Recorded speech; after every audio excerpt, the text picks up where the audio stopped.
Good evening. Good evening. Welcome, people, to the Keeping It Real Conversation Show with your host, Camila, aka Sunshine. It is Tuesday, February 28th, the last day of the month, last day of Black History Month. Again, we are here live on Facebook. We are live on Twitch. We are live on Twitter. We are live at the YouTube channel, which is the name of the show. Please like, share, and subscribe. Find us somewhere and get settled in on our conversation for tonight. I am so happy and so excited for this conversation. Again, I believe in 6 degrees of separation. You're literally one person away, one advice away, one help away from where you need to be in your destiny. It has been proven over and over again since I started this show almost 2 years ago. Again, as I always state, I have some of the greatest and dopest people on my show. I feel like the world needs to know who these people are. And this is why we're still in the business of doing what we do. Um, this is no stranger. This is no different than we always have. Tonight, I have my cousin, whom I seen in passing before, and I recently met up again not too long ago at my uncle's funeral. It's a sad story that we have to find out about our loved ones at funerals, but I'm so glad that I had the chance to meet up with some of my mom's first cousins. Some of I've never seen before, and some I've got a chance to reacquaint with. So again, tonight, let's get into my cousin's bio. I'm so excited that he is here. Again, please like, share, and subscribe.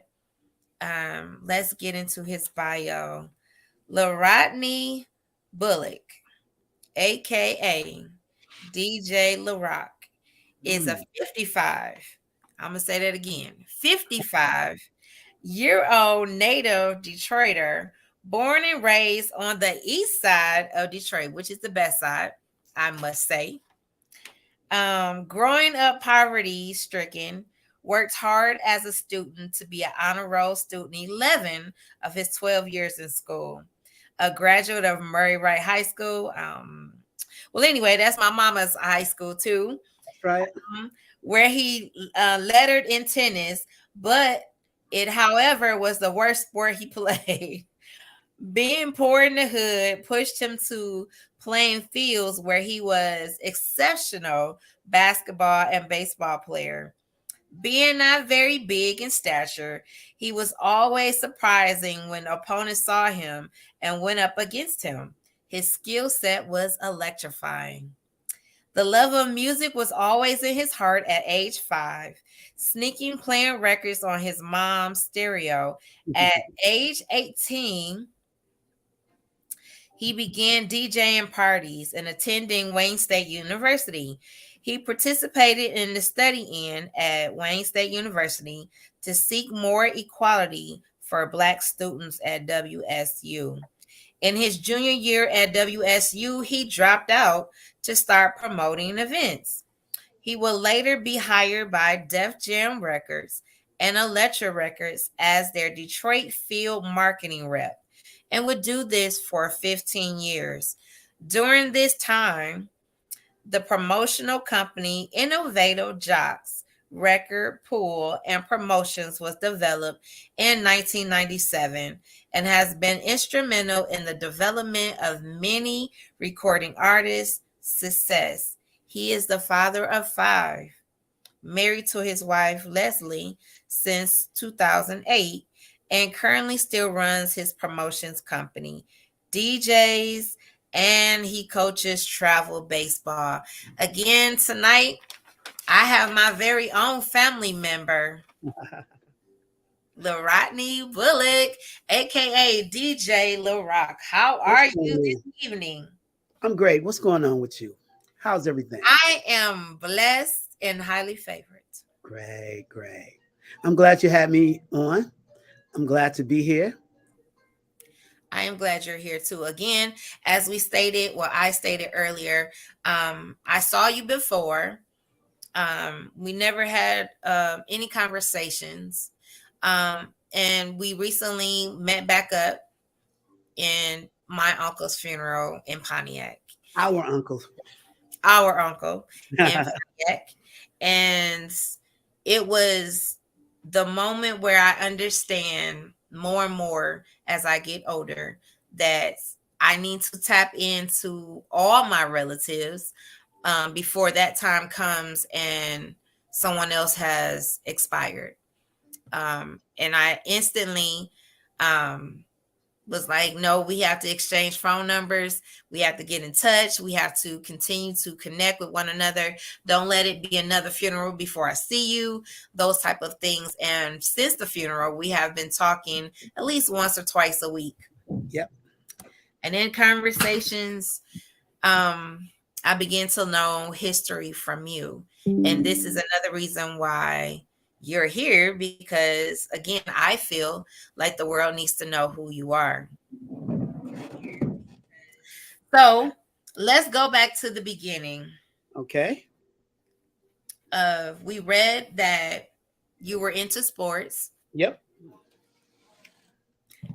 into, an intelligent being. You played one sport. Well, how did you get into tennis anyway? Well, I've always liked tennis. I mean, tennis was something that was when I was in junior high was appealing to me. I followed Arthur Ashe, and it was just a great sport. It kept you fit, kept you mobile, and being a baseball player and basketball player, it gave me an ability to really work on my agility to move laterally back and forth, and it just was a pretty good, and it was fun sport. Okay. So you stated that that was the worst game, worst sport to play. Yeah, well, it was the worst sport for me. I'm not saying that I wasn't good at it because I played very well, but I was better at other sports. I was very good at basketball and football and baseball. And the only thing with football, I wasn't really big, and I hate taking hits, but I was fast, so it was cool. But basketball and baseball were like two things that I was very, very uh adamant about playing. I played from sun up from to sundown all the time. And it was just something that those two sports I was very, very good at. Okay. Well, I will say, and I will state to the world that our family are very athletic people. Um, Indeed. I believe all my uncles, and I want to say my aunts, they were very intelligent beings and they love sports. Mm, Um, to the point of one of our uncles, who happens to be a genius when it comes to history. Um, okay. Aswad Isa is, of course, our uncle. And I had the privilege of going to Osborne while he was a teacher. And he convinced my mom that she needs to play a sport. So my first sport, as far as high school goes, was track and field, which was his thing. And it went from every season I was doing something. I don't think there was ever a time in high school that I wasn't playing a sport. So I played it all. And you Um, should have been playing it all. yeah, so I was basketball, softball. I was very good at softball.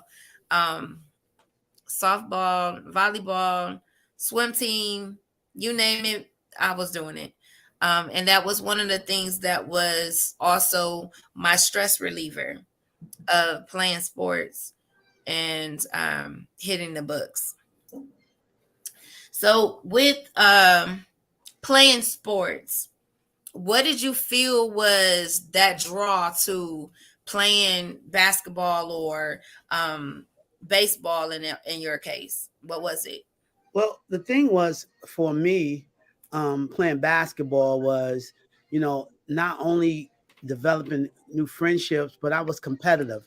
I am competitive. I mean, I'm that family member that comes over to play spades.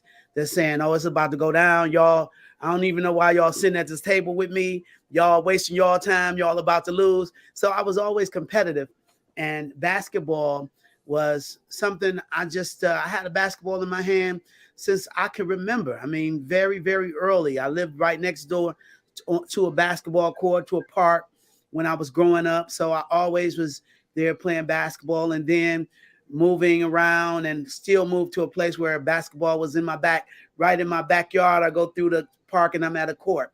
So it was something that I loved doing, and I had, once I didn't I really wasn't that big from like until I didn't grow until I was in like my senior year of high school.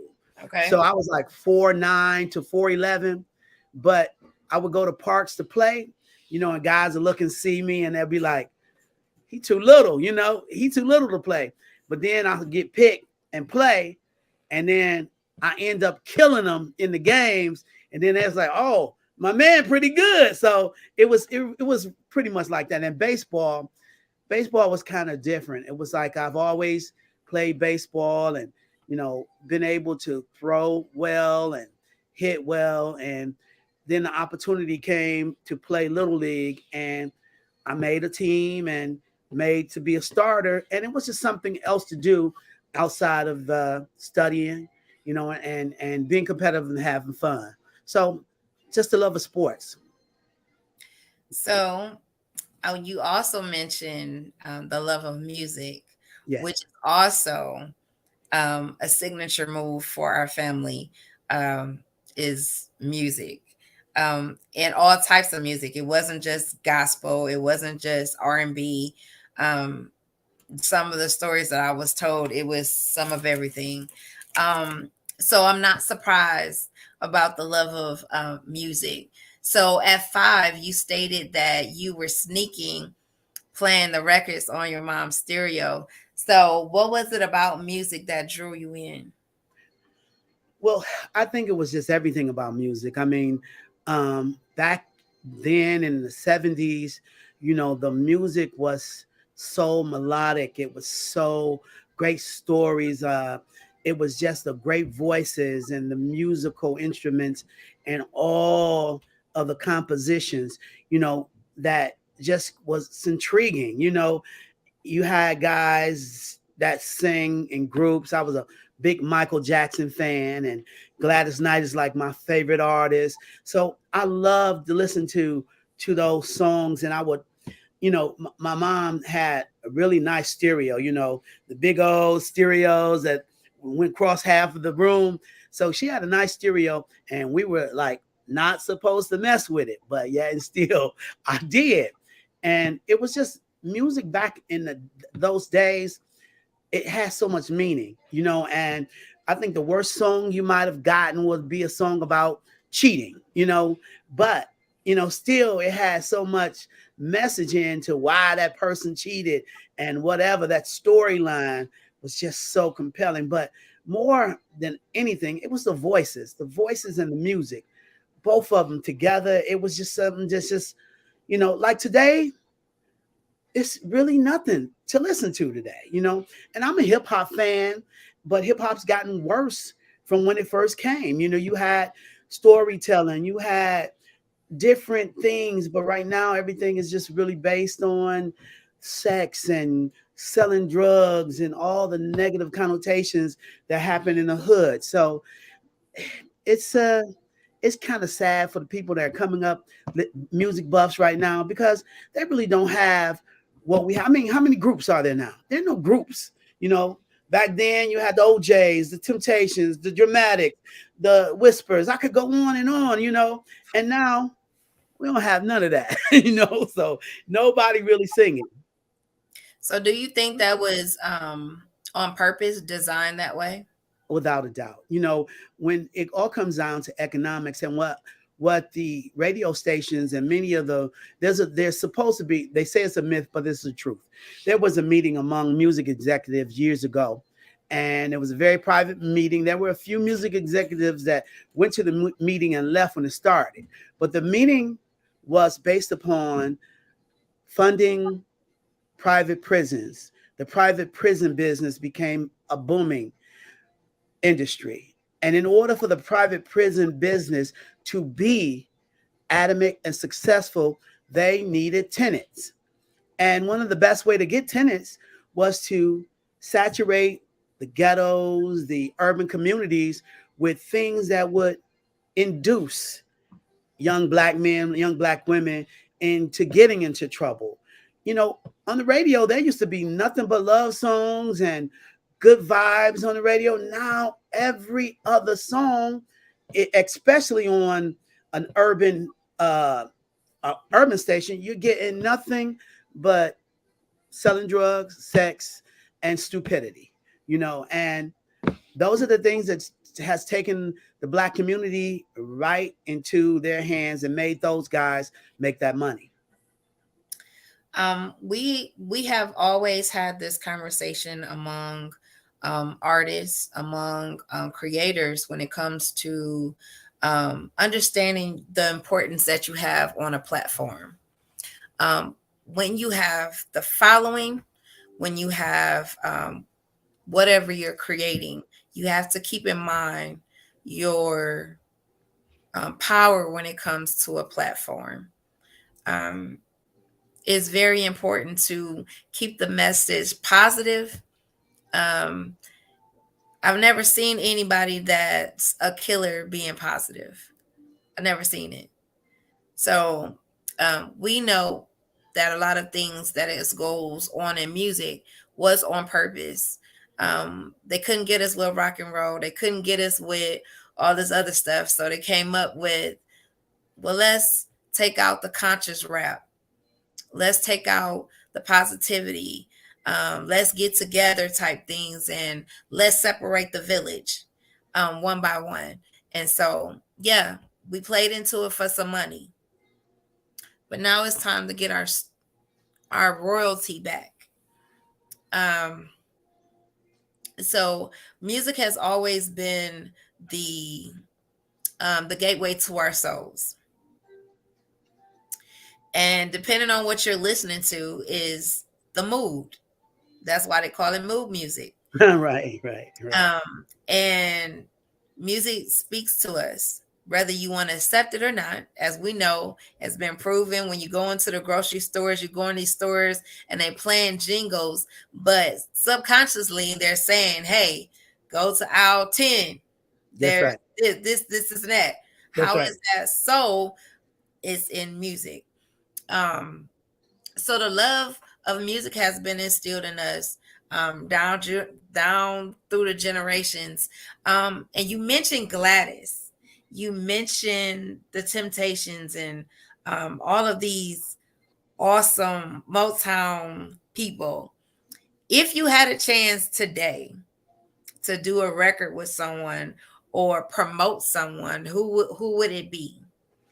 Oh, that's a tough one. I mean, it probably would be it would be the Jacksons or Michael Jackson if I had that opportunity to do it again with with an act and start them. It would be them, you know. So it's so many that I could name, and but the thing is, there's so many great artists that could sing or make good records, but we never got a chance to hear them. We'll never get a chance to hear them because of the politics and the money in radio. People always talk about the payola thing, and they work payola in different ways where you hear ads from a record company that plays on the radio, and the radio only had 20 to 25 spots that they would play records, those same 25 records. But commercial radio is exactly what it's about, commercials. The radio, the fill-ins is the music. But what it done, it took a lot of opportunity for those who really had great music. There's a song called On the Ocean by a good friend of mine, Kjan. And we used to sit in my basement for hours and hours. He would be writing songs and we would be just talking and going over music. And Kjan kept going and kept going. And he got this big hit record, and still to this day, that record is probably one of the greatest R&B songs ever made. And as a matter of fact, I think Kayshawn got an opportunity to perform it at Michael Jordan's wedding. So his wife loved the record. So you got opportunities, but Kayshawn had to really work hard. He left Detroit, and I think the record was promoted in Chicago first and blew up in Chicago, and then the rest is history. But like I said on a post on my Facebook page a couple of days, as I was sitting in church Sunday, and it was a couple of young ladies that got up there and just kind of tore the house down, which is nothing out of the ordinary. But the fact is that there are hundreds of people in the church that could sing better than the top 5 artists that are on the charts now. And they just don't have an opportunity because sex sells. You might not like it because they're a little heavier, or their hair ain't this way, or they don't have this complexion. So it's sad because the music is taken out of the business. And it's something I was taught a long time ago by a man named Mr. Tyrone Bradley. And he said this, that the music business don't have sugar, honey, iced tea to do with the music. And that makes all the sense in the world. Absolutely. Um, we know that, as I stated, you're only one person away, one advice away, one help away from where you need to be in your destiny. When it's time, it will be time. It will be, you as a person, ready for whatever comes. I get the opportunity to see a lot of things where I would say God would be like, pay attention to this. This is your lesson. So when you do get to where you want to go, you don't make the same mistakes that others do. One of the biggest things, it was always, the money, the contracts. It was always if you're in a group, it was always the honeys, the you're not getting paid like this, and Uh-huh. it sounds like, and so everything was devised to divide and conquer. Of course. Of And course. a lot of it we fell for. Of course. Of Um, course. which is, a hurtful thing. Some people learn their lesson, some people are still striving to this day. But again, it's basically, how far do you want to go? What are you going to do for $1? What are you going to sell yourself for? One of the biggest things of why I didn't get into music, like I heard too much, I seen too much, and I was like, I don't know if I'm ready for this. You'll get in the industry and get ate up. It's not necessarily the gift, it's the things behind it that Absolutely. most people are afraid to talk about, or now they're coming out more to tell what's really going on in the music business. Um, Absolutely. so now that we know at 5 years old, you're sneaking, you're uh, playing records, um, and we know that we train our ear to hear certain things that just moves us, or it's something new that we've never heard before, and we gravitate to it. So, what actual genre of music is one of your favorites? Well, my favorite is gospel. That's my favorite. And it probably will always be gospel. I'm a great, I mean, Daryl Coley and Edwin Hawkins, them, those were my, Walter Hawkins, those were my favorites. Those songs back in the day. The choirs, all the choirs. Right now I don't think too many churches have choirs. If the choir show up, it's something special. But choir was a staple. Now you have what is it? The praise team. They've kind of Yes, taken over for the choir. So gospel is my first love, and I love all genres of music. I love gospel. I love country. I love R&B. I mean, I love all genres of music, but gospel has been just something that's been, close to my heart for the longest, and it's pretty much where everything comes from. Those songs in the fields that the slaves used to sing, and they became either the R&B songs or the jazz songs or the gospel songs, and it went from there. And that's even rock and roll. Rock Mhm. and roll was derived from that. So, but that's been me. Gospel is my first love of music. So now that we have gone through school and we're at Wayne State University, so what was your time like at Wayne State University? Was it like I've heard stories where there were still, racist things going on at Wayne State. Um, so what was it like being there on campus? Being there at that time was very, very interesting. I was um I was working. I had a pretty decent job. I had a car. I was really, really evolving, personally, and learning, to be a good student. When you go to college that first year, you can get caught up in some things, and it's so much freedom. It's not that pressure of, oh, I better go to class, but you sometimes like, I don't really need to go to class, but you really need to go to class. So, I got kind of caught up in that in my first semester. But then after that, and I learned about college and what I needed to do and what I wanted to do and the opportunity I had. Then I began to take advantage of it. Grades got where they should be, and I was more focused. And that studying with Mr. Daryl Dorsey, who created us, another East Sider from South Eastern High School. He was he was a very, very intelligent brother. I think he wrote for the newspapers, but he's still around. But it was so many things that there was no black history in the university. There were things that needed to be learned from not just the black students, but the white students, the international students. They needed to know about our culture. We needed those advantages and those different um, how can I say it, opportunities at that university. And being in the inner city of the middle of the blackest city in the union, that was a great place to start.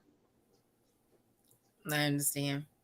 Um, so now that you're there and you're fighting for equality, you're fighting for not just to be heard, but for our stamp of who we represent, you decide to drop out.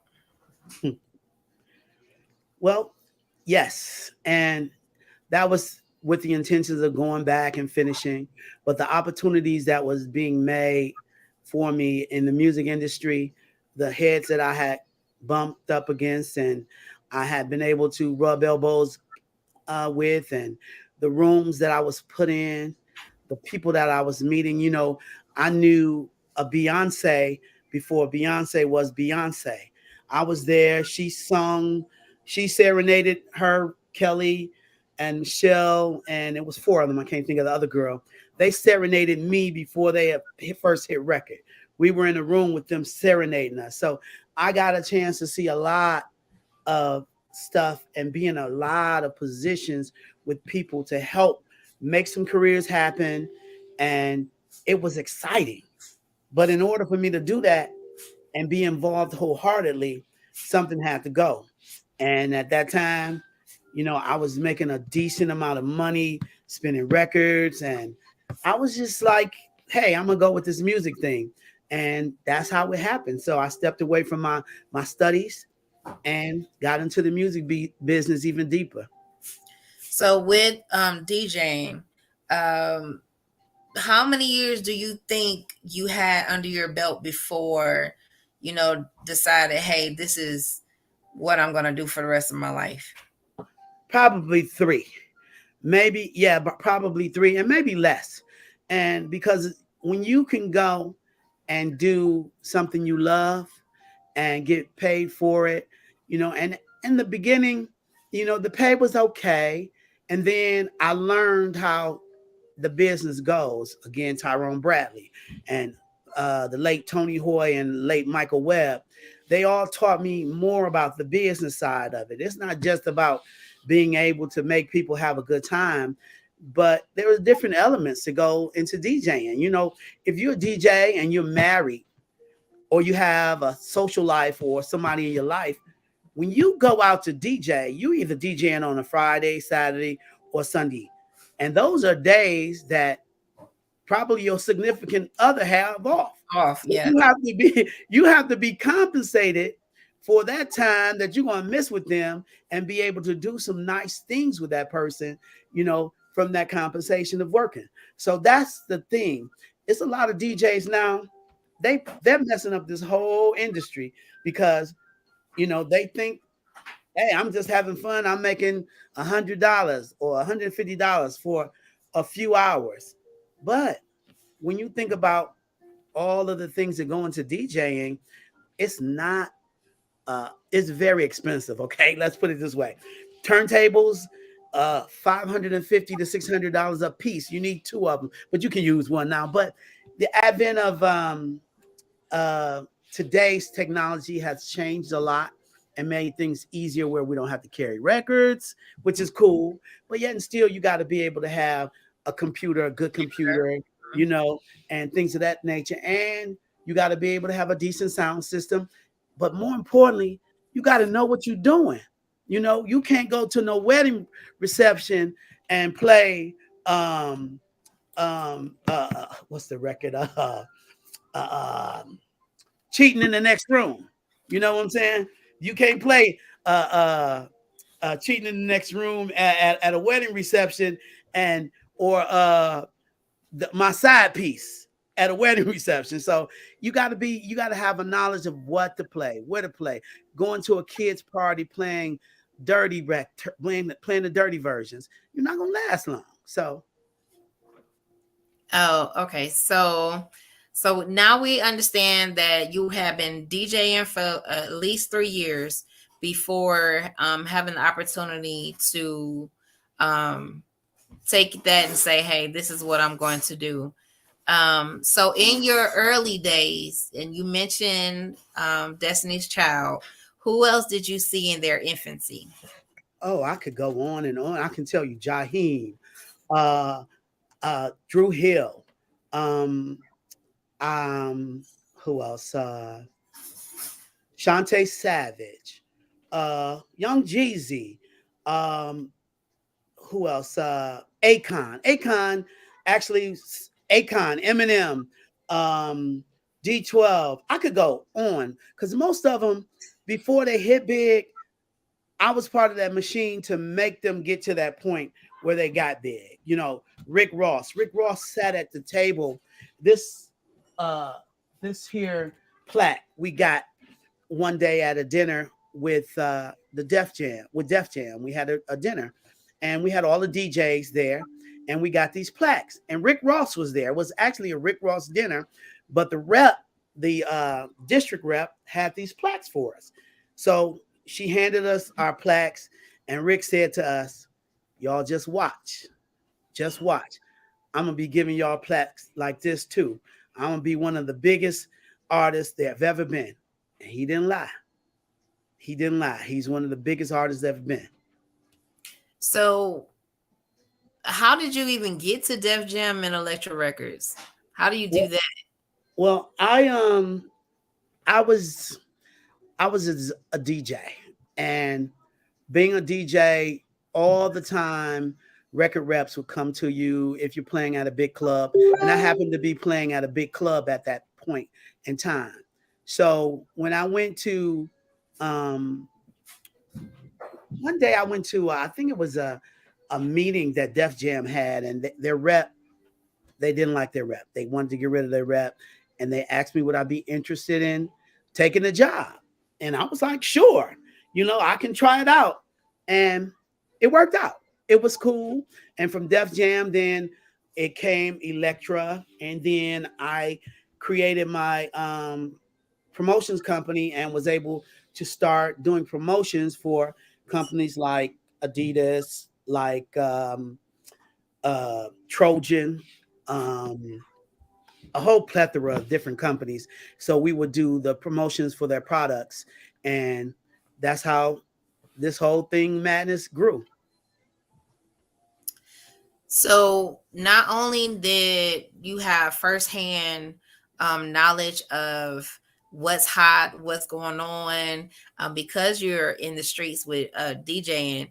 Now you're in the office of it, saying, "Hey, I believe this artist. I believe that they can be the next one." Um, how much time or how much effort was put into artists, or was that based off of just them? No, it's always a record company. They have a budget, and they have records that they feel they're going to be records, big records. There's a lot of records that have big records that I thought was awful, but the money behind them and Yeah. constantly, constantly, you hearing it on the radio every 8 records, you keep hearing the record, they brainwash you, So there's been a lot of records that got pushed over, got made over, and there's a lot of records that were left behind. But the responsibilities of myself and my counterparts, we had responsibilities, like, say, for instance, of Montel Jordan, one of the coolest guys I've ever worked with. Before he hit big, you would take him around and have to make sure hotel accommodations was ready, all of the meet and greets, the radio and everything, getting from point A to point B. But the most important thing about that was these guys were really human beings. There were some that had egos and thought they were much more than that, but then there were some like Montel, Ludacris, probably my best friend in the industry from all of the artists, because he was just so down to earth. We would go to dinner, and and he would just sit there and just ask me to make sure, nobody really asking for any autographs, whatever. And then afterwards, he'll shake hands, talk to the people, whatever. But he was a good tipper. The waitress always loved to see us coming. So just a genuine guy, just nice, and we have a joke about, my cars, my one of my uh guys that work with me, my ace, Wolf. He said, man, if people only knew about who all been in this car, we rode around, man, this car probably would be worth more than it is actually worth. And that's true. But it was fun days. So, um, I always state that it's very important, especially just in life, not just in the music industry, but it pays to be nice. It pays to be kind to people. Um, as they always say, you meet them going up, you'll probably meet them going down. Um, and you just never know how doors open for you. Just being a true, genuine person, a real person. One of the things that I'll probably be talking about more, some of the reasons that I do what I do, is hearing some of the stories of people's life that you have no idea what has happened, how they got to where they are, what they're doing now based off of what happened in their life. And you never know until you have a conversation with them. You find out that you're more alike than you are different, and you're Mm-hmm. like, wow, I had no idea. I had Mm-hmm. no inkling, because, oh, I thought you were this, or I thought you were that.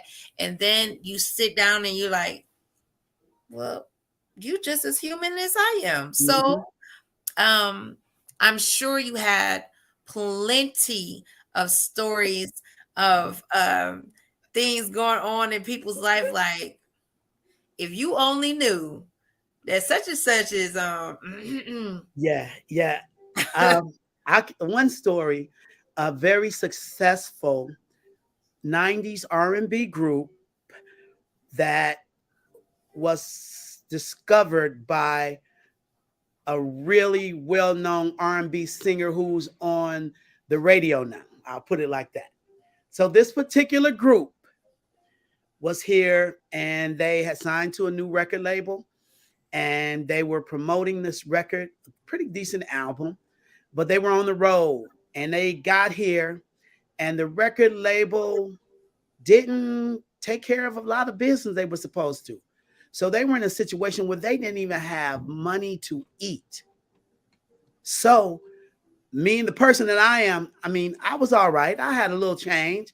I was looking out for them, making sure they ate and everything. Of course, I invoiced the company, but nevertheless, how could they be put out on a road trip and not have any funds, not have any, it was when I sat back and thought about it, I was like, these guys got number one records, hit records, and they out here with their pockets on leaking.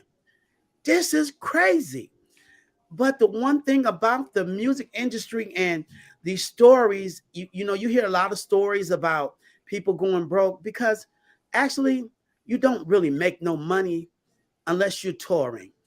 Especially now. Now it's a situation where they have what is called a 360 deal, and you can thank Queen Latifah, Ice T, Ice Cube, Snoop Dogg, all of them for that. Because what the 360 deal is where it used to be you could sign a recording contract, okay? And you would get, whatever from the recording contract of royalties. And it probably wasn't that much. But what those artists did, they took that exposure they had from the record company, started doing movies, all kinds of other things, but the record companies couldn't get any of that money. So what the record companies did said, hey, we're stupid. We didn't put these people out here, blew them all up. They're stepping away and making all this money. So they implemented what is called a 360 deal. So whereas when you sign this deal, whatever money you make doing anything, the record company gets a piece of. Mm. Wow. Yep. So So, if you take some bottles to the store, they want their cut. wow. So this is always the conversation. I watch a lot of the Pivot. I watch Drink Champs. I watch, of course, Unsung. All of these different um, podcasts or stories where they talk about why they're so pushing for independence, why they're pushing more for really to educate yourself, not just in singing and things like that. There's way more to it than I would hear like some of the stories of people you would think would have all these like TLC or people of that stature. Like, are you kidding me? Like, y'all, what? Well, And they you got to understand. understand that the artist is the last ones to get the money. If you didn't write the record, if you didn't produce the record, remember the first person getting paid is the person who put up the money, and that's the record company. And you like you're saying, they look everything looked fabulous, but most of that stuff back then was rented. I mean, and still is now. You got rented stuff, and they're fooling the public and young people who think, hey, I can have this, I can have that. And you won't, it takes a lot to get there. Absolutely. And the point of it takes time. A lot of people don't want to believe that, but it Mm-hmm. really does take time to either perfect the craft. Um, Or get a hit record. yeah, just getting a hit record. And so a lot of the artists do talk about that of, the ins and outs to the industry. So now that we've been into Def Jam Electra for 15 years, what gave you the idea to start your own My own what? company? Well, I had the company during those two, my tenure with those record companies. And what it does, that opens your eyes to all different sides of the music business. Being a DJ is cool. You can make a great living. I've been fortunate enough to make a great living and do a lot of the things that I wanted to do. But I wanted to do other things too, and most of them were right around the music business. You know, um, with the promotions company being able to create opportunities for younger up and coming artists, being able to promote their records or what have you, walking their records into radio stations to possibly get them on air, things of that nature. So those things they intrigued me, and I wanted to do it on an independent way. And then, of course, record companies don't keep the same personnel for a long time. We were lucky. We had that great run at Def Jam. I mean, very lucky we were there that long. But that's just how the game goes. It's a revolving door, and I had to do things or create things myself to make sure I could continue with the same lifestyle I had. Understandable. Um, so it's always the rule of thumb is any company that you work with, you always educating yourself, always doing this. Like one day I can do this myself versus, staying with this particular company. Um, we should always have that kind of mindset of they're already educating me for free. And so Hmm. eventually one day I'll be able to, take this on the road and do it myself. Plus, we're always the one with all the relationships. You're the one-on-one person that they come to. You make that rapport to the point. If I had to call somebody today, I still can. Um, and that's very important to always, be genuine, upfront. And like you said, Ludacris is still a person that, hey, um, I remember those days.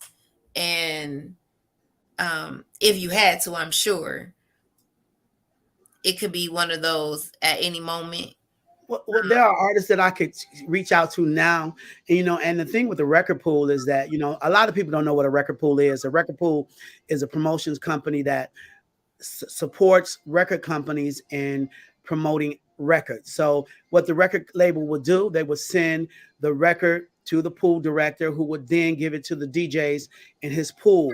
The DJs usually pay like a monthly fee to be in the pool, and to be in the pool back then was a very, very prestigious thing. I was in a pool before I got a pool, and the reason why I got a pool was because there were two pools in Detroit.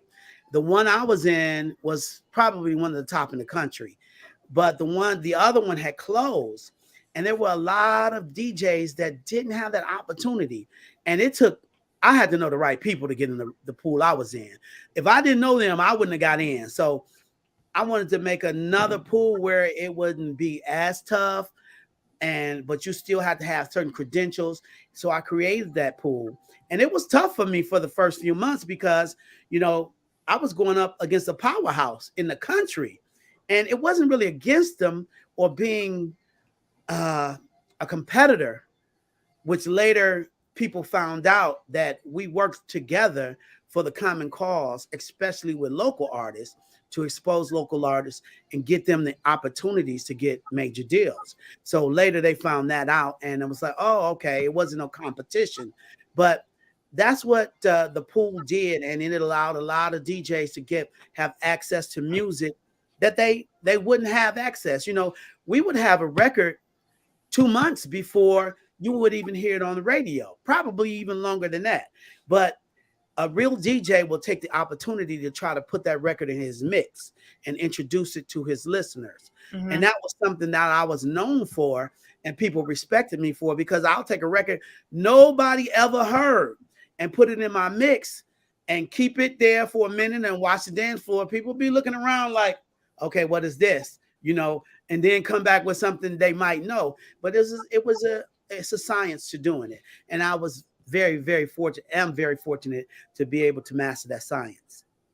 Absolutely. So now we know that Innovative Jocks Record Pool and Promotions is your baby. I also want to bring into the idea that even in the midst of all of this, hi everyone.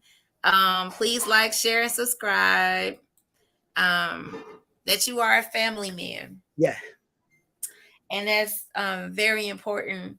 Um, Sometimes things are planned and sometimes they're not. But however, you still have to do what's necessary for you. So, with being an entrepreneur, having your own business, and with the knowledge that you have and the background that you have, how important was it to be the family man that you are now? Well, it was important to me because, you know, growing up, unfortunately, my dad was here and there, but he wasn't me, what I am, what I wanted to be. So my baseball games and basketball games, I had hundreds of them, probably thousands of them, and he probably came to two. He was doing his own thing. That's cool. But um coming from a big family, whereas our grandfather had 20 siblings. My grandmother had 14 siblings on my mom's side. Um, my grandfather on my mom's side had 16 siblings. And our parent, your mother and my dad, I think it's like uh, from our grandfather's side, it's like 11 of them. And then from your grandmother's side, I think it's like 12. It's 12, right? So, it was a big family. So it was important to me that when I had children, that they saw me, that I was instrumental in their lives, that I was able to take them and do things with them, and be an example, help them grow and nurture them so they could be productive members of society. Um, I mean, I love my children. I mean, I have 23, well, 24, 22, 13, 12, and 10. So my wife and I have three together, and then I have my two older daughters. But being waking up every day and able to take your kids to school, have conversations about this and that, and just watching them grow is, I mean, I wouldn't change that for the world. It's been the best part of my life. So, with you being in the industry, how was it like going to concerts or saying, "Hey, as a family, we're going to see this artist," or going to basketball games and things of that nature? Well, let me rewind first because I'm gonna go back because being in this industry, being in a relationship is probably the toughest thing. And especially when you were in my position, for some reason, women have always had this thing about DJs. And, it's always been opportunities. I've been in some situations that have been very, very wild situations. Um, Artists have provided situations, that were like, wow, really, this is happening. You know, I could tell you some stories, but we probably would have to do it after midnight. But I've never ever been in uh, a relationship. um, if I was in a relationship, I was true to my relationship. I wasn't dib dabbing around or what have you, and all the opportunities were there. Most people, most guys in the music industry have a lot of different opportunities. They have women in every city, and you can believe it. And some of them are married, and then there's some of their wives who know this and give them the hall pass. But it's difficult for a person in the music industry. If you're really into your relationship, you can be strong-willed. And I'm fortunate, my friends to tell you that they know, hey, okay, that's cool, she fine and all of that, but he into his wife or he into his girlfriend, ain't nothing that she can do for him right there. So it's a very, very tough thing to do. So, are we saying that we can treat DJs like they preachers or musician? Absolutely. I call DJs the Saturday night preachers, and then we turn it over to the Sunday morning preachers. So Gotcha. yeah, yeah. I mean, it's been crazy stuff like, underwear sent up in a bag to, with a phone number written, and I could just go on. It's just some things that I've saw, and some things that could have happened and didn't happen, or and some things that might have happened, but that's how this game goes. It's very, very interesting. I would have never thought that about DJs, though. I Oh yeah, mean, people have a knock for DJs. DJs are, I mean, because you have to think about it. They're the nucleus of the party. They're the person that everybody has their attention on. Is that person that's making that party happen? and DJs get a lot of attention. Wow. Wow. Interesting. Yeah. Um, so we know you as the person who loves sports, love his family, love what he's passionate about. Mainly, I want to also understand or put out here that we're helpers one to another. You stated that that was your job to promote. That was your job to make a break a artist, as we call it, to make sure that they get to where they need to be with your help. And that's also not only of it being your job, but you being passionate about what you're hearing. Again, great person, great music. Um, the world needs to hear it. They need to hear the message that you are promoting. Um, do any of your children play sports? Yes, well, my son, my daughter, and both my sons and my daughter. One of my daughter, but my son is a travel baseball player, probably one of the top ones in the state.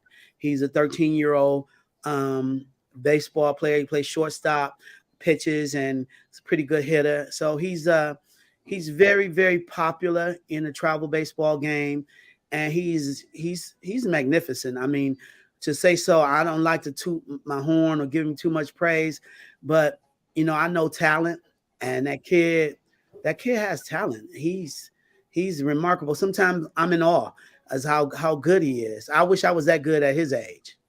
Mm-hmm.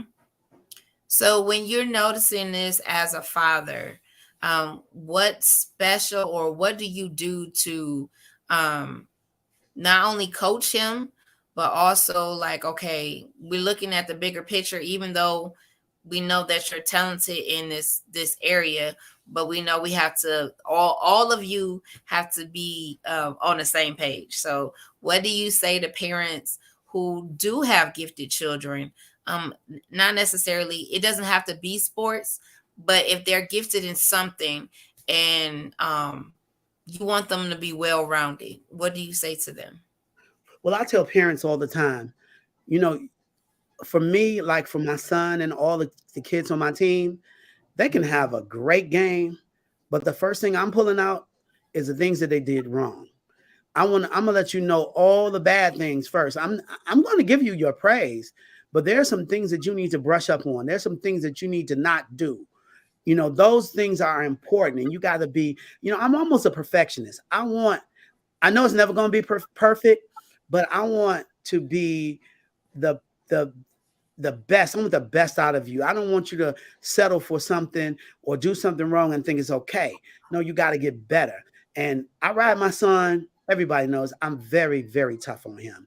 Very tough on him. And I have to be because the other kids, if I'm cool with him all the time, they'll expect the same thing. And I'm able to be as hard on them as I am on my son.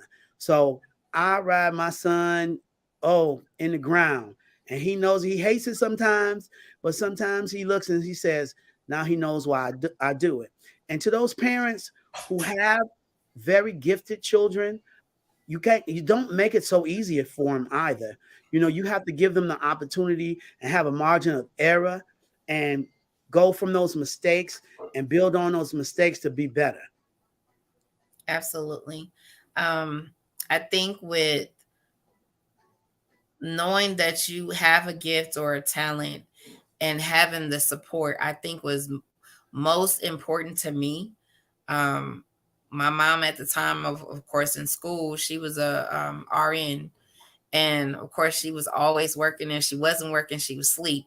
Hmm. My dad, um until he got ill, he was, there for us at our games. I was probably, my brother played football, and I was doing everything else. So it was important to see a family member here and there in the stands to say, "Hey, I support you."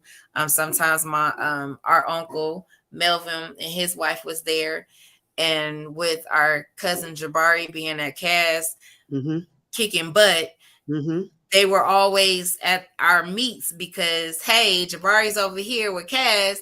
I'm over here with Osborne, but Hmm. yet if we still have family member there supporting us. It was very, very important to say that you see me.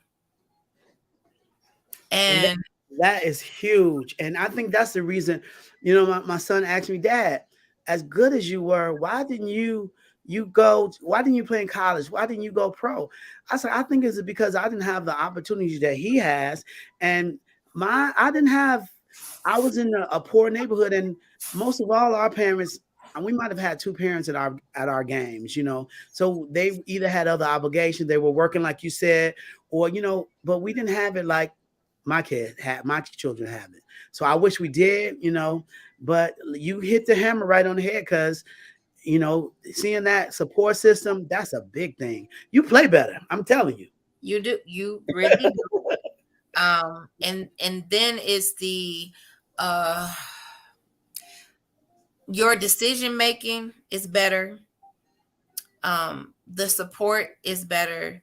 And then on top of that, it's your mindset as a person. Um, when you have people there who care about you. Um, Absolutely. Hmm.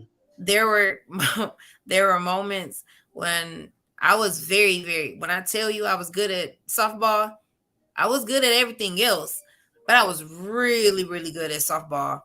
I was catcher and first baseman. Wow. And because in some instances I didn't have guidance in the game, or just in overall, I had a full scholarship to Auburn, and I didn't know it was a D1 school. I didn't know. Are you serious? I didn't know. Really? Yes. And because my friend at the time wanted to go to the University of Michigan, I passed up my scholarship to go to the University of Michigan, which was not giving me a lot of money. I didn't want to go to state because everybody was pretty much going to state. It wasn't a lot of people going to the University of Michigan. I'm like, okay, let's go. Well, second year in, I'm like, I can't afford it. I got to go back home. And my friend left me before I left the school. And I'm like, I should have been on a field somewhere. I should have. Um, there were so many, like I said, it was so many things that it was just like, it's your decision. What do you want to do with it? So while I was at the University of Michigan, my best friend Stacy Thomas was incoming, you name it, basketball player. She was like, well, they're having tryouts. Why don't you try out? I've been playing with her the whole summer. She's like, no, you need to be on the team. And I'm like, I don't know. So I go to tryouts. They were looking for somebody tall. She said, but the coach at the time, she said, you're good. I'll recommend for you to go to Dearborn. And I turned it down again. Like, no, I want to be at Ann Arbor. I'm like, Uh-huh. girl, you could have. But however, having that support to say, hey, I have this decision on the table. What do you think? Instead of it just being in my hands, it was just like, no, I thought what was popular or who I was there with was more popular of the bigger picture at hand. So Well, it's I mean, going to Michigan ain't that bad now. I mean, I would have took Michigan over Auburn, but myself being a Michigan guy, and my wife graduated from Michigan, but I would have took that Michigan. You were all right to be at Michigan. it was an experience. Like I said, even with the people that I was there with, I went straight out of once we graduated. I think I was out of school for maybe a week or so, and I went straight to school, and that was probably the best decision I ever did. And the people I've met, the people that went on to actually graduate, they're doing what they said they were going to do. Doctors, lawyers, Mm-hmm. um, WNBA players. Like, wow. At any time, you'll call them, you'll see them. And that's the part of being connected and staying connected is always, again, is very important to stay who you are and be true to yourself. Be kind to people. You never know when you'll see them again. You'll never know Absolutely. when you'll meet them again. Time has passed, but it's like it's our relationships stood still. Um, it's like we back at the dyad, like we're back in U of M, talking to one another. Um, Life has that moment where we choose to pivot. So, Hmm. for you being related to me and I to you, what do you feel has been your biggest pivot when it comes to your life? Um, hmm. Biggest pivot, was becoming uh, a husband and father. That was the biggest pivot in my life. You know, it wasn't just I couldn't just think about myself. There's other people, like I said, now there's my life is their life. I have to, I'm an Uber for them. Um, I, I have to think about other people and providing a legacy. One of the things I'm adamant about is having long term um, economic freedom, being able to have your generational wealth. That's my big thing right now. I want all my nieces and nephews, little cousins, everybody to not have to work as hard as I've had to work, but have to work hard. You know, provide them with the opportunity, have the resources, and that's just my pivot point was being out here, being able to make it for myself and make a name for myself and make that dash that's going to be in the middle when I'm make it mean something, because that's the most important thing. So, for all those who probably wondering, is he still out here DJing? Well, Of course. Of he's course. I don't still. I don't think I'm hanging them up till probably 70 or so. Then I might stop. But I love the music. I'm still one of the best, probably not just in the city, but in the country that do what I do. And people will attest to that. So I love what I do. It's a great, great business. And I love the joy of people enjoying themselves. And that's good. Again, I'm under unfortunate circumstances to get to meet you, um, and really have conversations of And we're first cousins. Our first. parents are siblings. Wow. So yeah, I don't want anyone to have to find out that way. You're right. However, um, he has been encouraging me since we've talked a little bit about some things and where we're trying to go in life.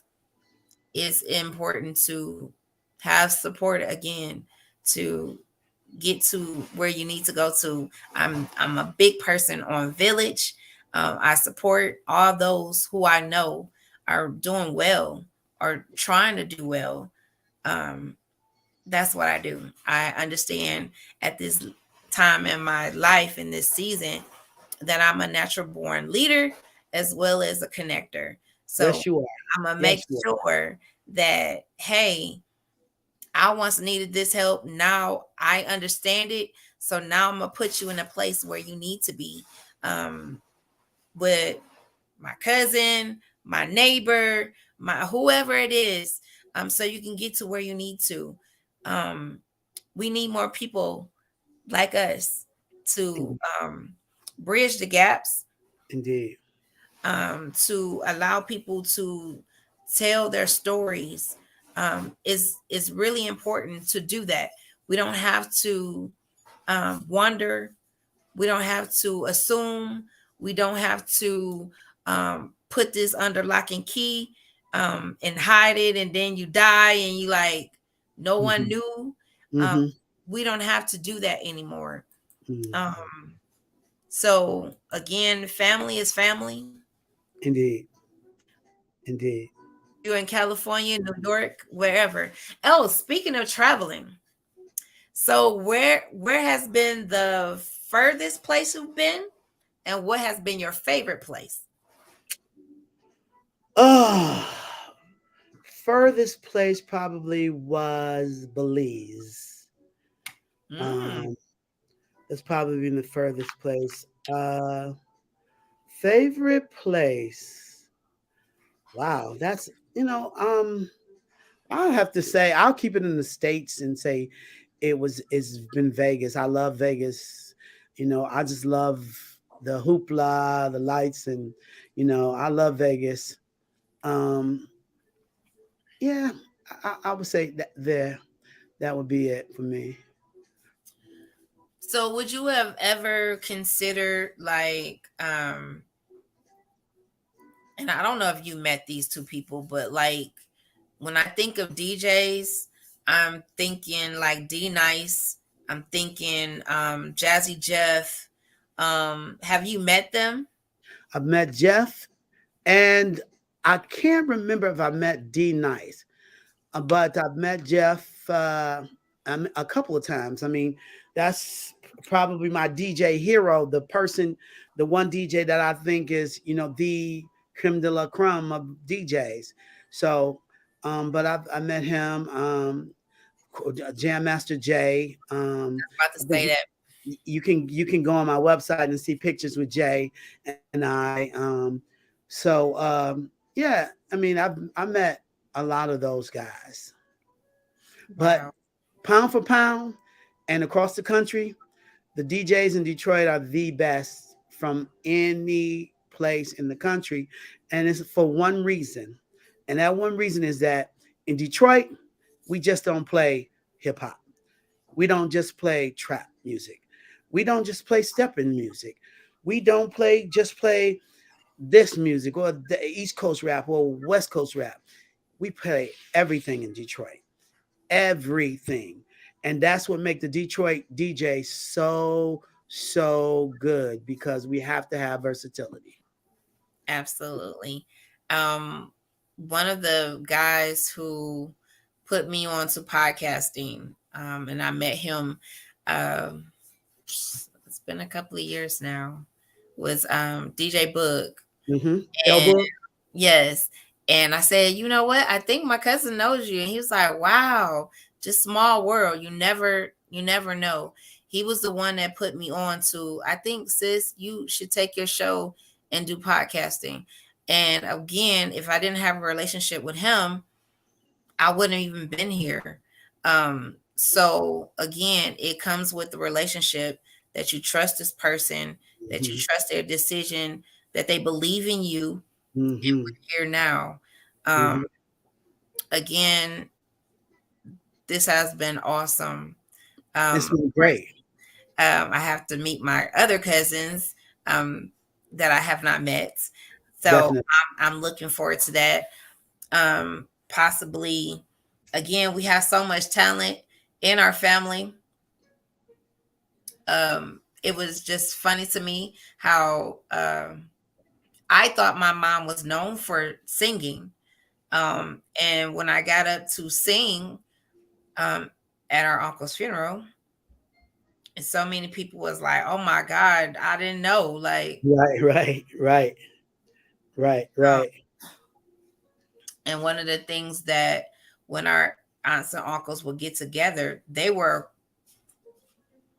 the best singers that I've ever heard. Oh Um, yeah. their own Singing is singing. big in our family. So Huge. um, Reggie on singing all the middle notes. Of course, he's a music teacher, was a music teacher. Uh-huh. Um, well known. He used to do a lot of the music scene as well. So it's there. The history is there. The gifts and talent is there, and we just have to tap in. Before I let you go, what is that one thing that people would be surprised to know about you?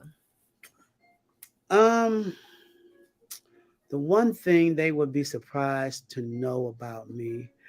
Probably is that how good of a friend I am, how genuine I am.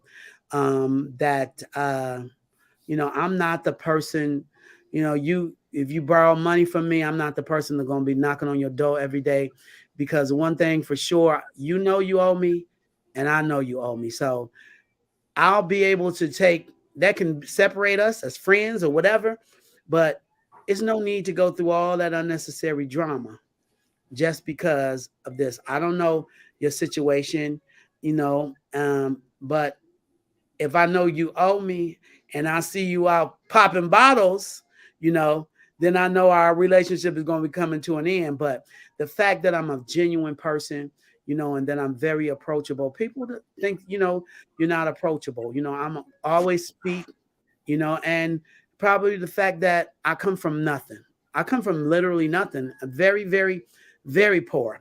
We were not poor, po. We couldn't even afford the OR, po.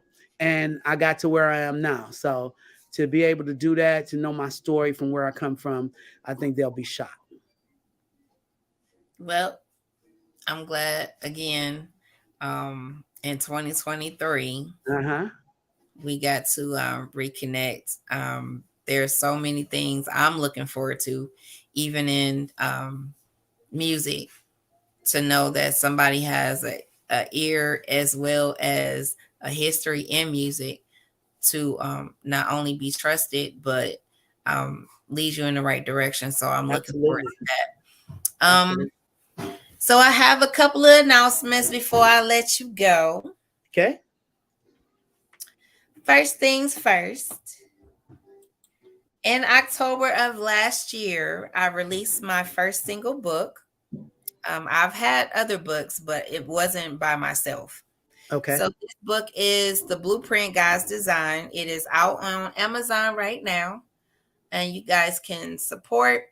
That is the link. You can actually put my name in, Camila Foster, Kamilah Foster, and the book will come up.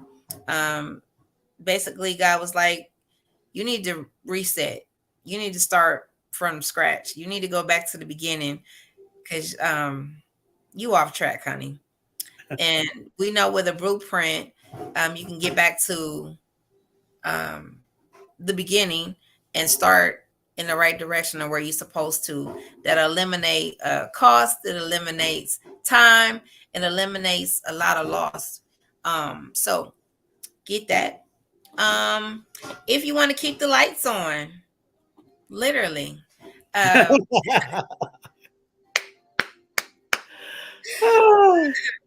Um, thank God people lights are still coming back on from.